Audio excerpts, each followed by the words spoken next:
Hi friends, मैं परविंदर खारी। Friends, आज की यह हमारी गेम नॉर्वे चेस टूर्नामेंट के फर्स्ट राउंड की है, जहां गुकेश डी और अलीरेजा फिरोजा के बीच में एक बहुत ही रोचक मुकाबला खेला गया था। मैं यहां डायरेक्टली शुरू कर रहा हूं इस गेम को। अलीरेजा फिरोजा ने शुरू किया था E4 के साथ।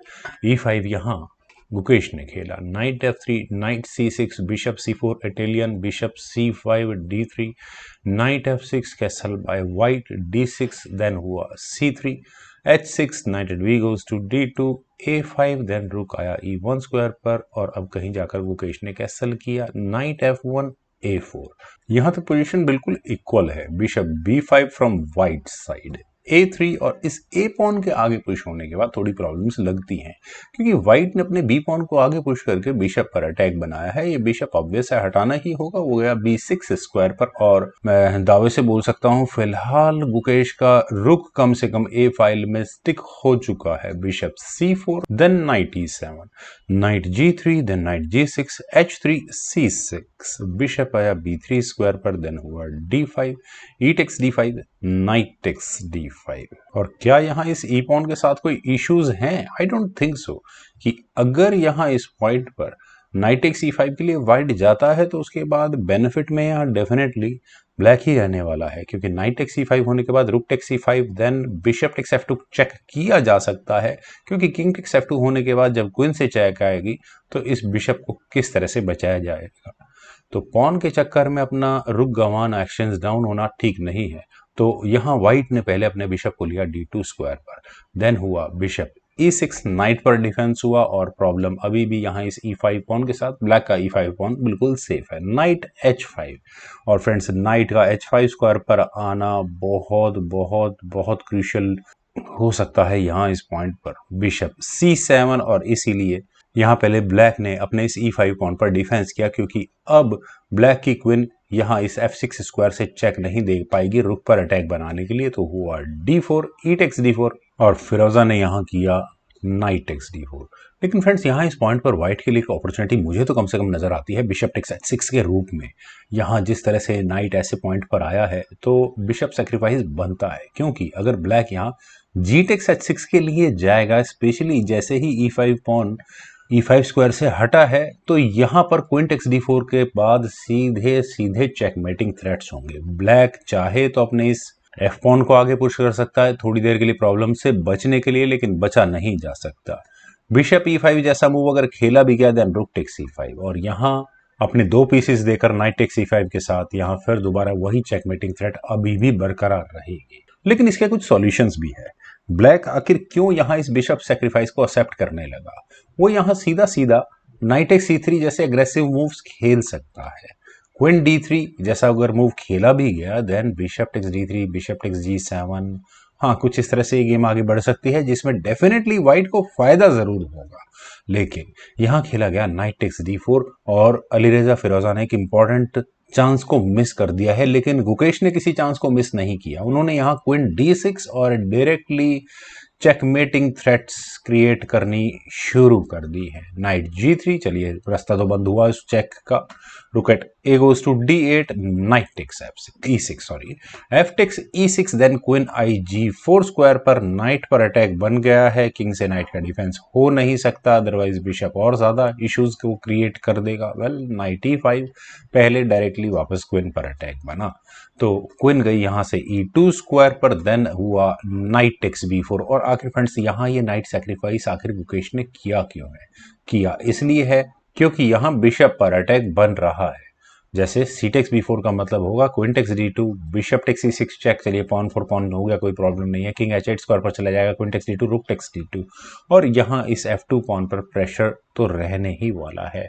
नाइट यहाँ इस गेम में और ज्यादा इश्यूज क्रिएट करेगा। बिशप यहाँ नाइट को साथ प्रॉब्लम कर सकता है व्हाइट के। लेकिन चलते हैं गेम पर। यहाँ अलीरेजा ने डिसाइड किया कि ठीक है डैमेज तो हो रहा है, लेकिन इस डैमेज को मिनिमाइज किया जाए। कैसे? उन्होंने बिशप को G5 स्क्वायर पर प्लेस करके बिशप ही ब्लैक को गिफ्ट कर दिया है, और ब्लैक के दोनों पॉन्स यहाँ G फाइल में प्लेस करवा दिए हैं।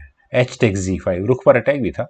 C टेक्स B4, देन हुआ G6, rook at A goes to D1, directly यहाँ क्वीन पर अटैक है, तो queen takes B4, bishop takes e6 check, king गया h8 स्क्वायर पर, और अब ना तो यहाँ क्वीन आ सकती है चेक देने के लिए जब ये g6 पॉन यहाँ आगे बढ़ा गया था, ना ही नाइट किसी अग्रेसिव स्क्वायर पर आ सकता है। रुक आया b1 स्क्वायर पर, दोबारा क्वीन पर अटैक, क्वीन गई f4 स्क्वायर पर, और वही थ्रेट अभी भी बरकरार रखी है। तो अलीरेजा ने भी यहाँ रुक टेक्स b7 किया और यहाँ इस बिशप पर अटैक बनाया। नाइट d3 हटते ही प्रॉब्लम सॉल्व, और यहाँ रुक पर अटैक है। और फ्रेंड्स मैं यहाँ इसे कहूंगा बहुत जबरदस्त टैक्टिकल गेम। क्यों? यहाँ इस पॉइंट पर व्हाइट के पास सिर्फ एक ही सॉल्यूशन है इस प्रॉब्लम से निकलने का, अपने रुक को f1 स्क्वायर पर लेकर जाना, क्योंकि यहाँ f2 पॉन पर प्रेशर तो है ही नाइट की वजह से। खैर, लेकिन रुक के d1 स्क्वायर पर जाने के बाद कोई सॉल्यूशन निकलता नहीं है। आप यहाँ चाहें तो वीडियो को पॉज करो, एक पजल के रूप में बेस्ट मूव ब्लैक के लिए ढूंढने की कोशिश करें। और जो लोग नाइट एक्स f2 तक पहुंचे हैं, मैं कहूंगा कि अच्छा है लेकिन बहुत अच्छा नहीं है, क्योंकि व्हाइट के पास काउंटर बैक का ऑप्शन होगा रुक टेक्स d8 करने का, बिशप टेक्स d8, और उसके बाद यहाँ व्हाइट के पास एक फेयर गेम प्ले होगा। लेकिन यहाँ गुकेश ने किया था नाइट c1, और मेरे ख्याल से इस पॉइंट पर अलीरेजा जरूर चौंक गए होंगे। यहाँ ये क्वीन पर अटैक है, और अगर इस क्वीन को बचाने की कोशिश की जाए, जैसे क्वीन c2 जैसा कोई मूव अगर खेला भी जाए वापस नाइट पर प्रेशर बनाने के लिए, लेकिन पहले होगा rook takes d1 check, queen takes d1 ही करना पड़ेगा, then queen takes f2 check, king आएगा h1 स्क्वायर पर, देन होगा बिशप टेक्स g3, और यहाँ अगले मूव में इस चेकमेट को किस तरह से बचाया जा सकता है, मेरे ख्याल से कोई भी तरीका नहीं होगा। लेकिन यहाँ खेला गया रुक टेक्स c1। चलिए एक्सचेंज डाउन तो होना ही पड़ेगा अलीरेजा को। क्वीन टेक्स c1 वो भी एक चेक के साथ, नाइट से डिफेंस किया जा सकता था, शायद बेटर भी होता, लेकिन किंग को h2 स्क्वायर पर लेने के बाद रुक आया d2 स्क्वायर पर, वापस क्वीन पर अटैक बना, तो क्वीन गई e4 स्क्वायर पर, देन हुआ रुक टेक्स f2, और ब्लैक के दोनों रुक्स यहाँ सेकंड रैंक में पहुंच चुके हैं।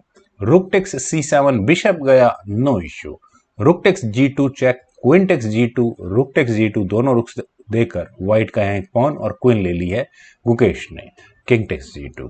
लेकिन अगर हम करें मटेरियल काउंट की, व्हाइट के पास एक रुक, दो माइनर पीसेस है। पॉन्स के मामले चलिए एक पॉन एक्स्ट्रा है जरूर यहाँ फिलहाल ब्लैक के पास, लेकिन क्वीन के सामने इनफ वेटेज है व्हाइट के पास, लेकिन वो सारी बिखरी हुई है, और इसी बात का फायदा यहाँ गुकेश ने उठाया एक चेक देने के लिए, क्वीन d2 चेक। और यहाँ इस मूव के बाद अलीरेजा फिरोजा को समझ में आ चुका था कि वो अब कुछ नहीं कर सकते, तो उन्होंने रिजाइन कर दिया। रेजिग्नेशन का रीजन, अगर व्हाइट के लिए इस किंग को कहाँ लेकर जाया जाए, f1, g1 या h1, और मेरे ख्याल से यहाँ इस f3 स्क्वायर पर रिजल्ट लगभग सेम होने वाला है तीनों ही कंडीशन में। एक बार रख देते हैं किंग को g1 स्क्वायर पर, तो क्वीन e3 चेक होगा, और चेक के साथ साथ बिशप यहाँ गंवाना होगा, king h1, queen takes c6। तो ये पहला मूव तो बिल्कुल क्लियर है। दूसरा है किंग को h1 स्क्वायर पर ले जाना, तो भी वही सिचुएशन आने वाली है, क्वीन e1 चेक होगा, king h2, then queen takes c6, problem वही रहती है। तीसरी ऑप्शन है किंग को f1 स्क्वायर पर ले जाने की, लेकिन ऐसा करने के बाद सिचुएशन वर्स हो जाती है because of queen f4 check, forking king and rook. तो चौथी ऑप्शन पर चलते हैं कि अगर व्हाइट अपने किंग को f3 स्क्वायर पर ले जाए, लेकिन रिजल्ट वही क्वीन f4 चेक, फॉकिंग रुक एंड किंग। फ्रेंड्स बहुत ही अच्छी गेम गुकेश जी ने अलीरेजा फिरोजा के साथ खेली। मुझे उम्मीद है आप सभी लोगों को भी ये गेम जरूर पसंद आई होगी, तो आप लोग इस वीडियो को लाइक करें, शेयर करें, और मेरे यूट्यूब चैनल जरूर प्लीज सब्सक्राइब जरूर करें। आपके कमेंट्स का मुझे बेहद इंतजार रहेगा। Thank you for watching and bye for now.